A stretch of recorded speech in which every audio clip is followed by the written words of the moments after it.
In this video, I'll be showing you guys how you can add your signature to your PDF files or any file of your choice like this. So you can see I'm done with my sign in here. So I just tap on this here to add my signature.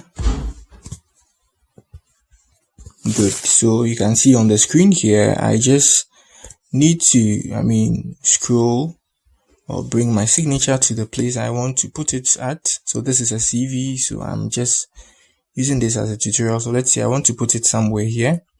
You tap on that and then you try to make it small, and let's say that's my signature. So let's say it was a cover letter and I'm trying to add my signature there, or it's just a normal file like a contract, mostly YouTubers, if you get an online contract, something like that. So with this, you are done, and I would proceed to save and it will be saved.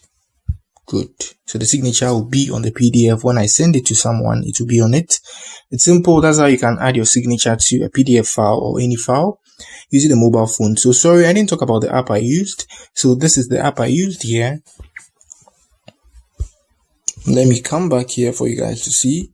So this is the name of the app, OneRead, or in app OneReader. So this app is going to help you. There's the name, there's the interface. You can find it on Google Play Store. I'm using Android, so that's what I know. But then on other like Apple Store, I don't know if you can get it there, but then that's it. It's simple and easy. So if you are new here, give me a like, subscribe to my channel. Peace.